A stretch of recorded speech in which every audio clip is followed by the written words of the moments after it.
ఈ కలర్ కాంబినేషన్లో ఈ డిజైనింగ్ ఇదంతా ఆయన దగ్గరుండి చేయించుకున్నారు శోభన్ బాబు గారు తన ఇంటి కోసం. చాలా చక్కగా కట్టుకున్నారు. ఒక పల్లె వాతావరణం అయితే ఇక్కడ కనపడుతుంది. చాలా ప్రశాంతంగా ఉంది.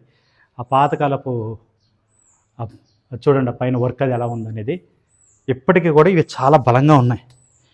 ఇప్పుడు ఆ టైప్ చేసేవాళ్ళు కూడా లేరు, అలాగా ఆ మోడల్ కూడా లేదనుకోండి.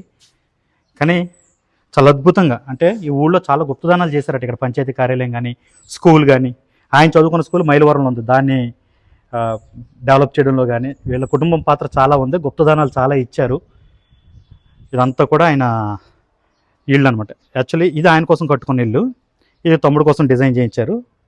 ప్రస్తుతం రెండు కూడా వాళ్ళ తమ్ముడు శివయ్య గారి అధీనంలోనే ఉన్నాయి. ఆయన ఒక నెల క్రితం ఆయన కూడా చనిపోయారు. ఆయనకి 2 పిల్లలు ఉన్నారు. వాళ్ళలో ఒక అబ్బాయి శోభన్ గారి పిల్లలతో చెన్నైలో ఉంటే, మరొక అబ్బాయి ఇక్కడ విజయవాడలో ఉంటున్నారట. చాలా చక్కటి ఇల్లు ఇవన్నీ కూడా, చాలా అద్భుతంగా ఉంది.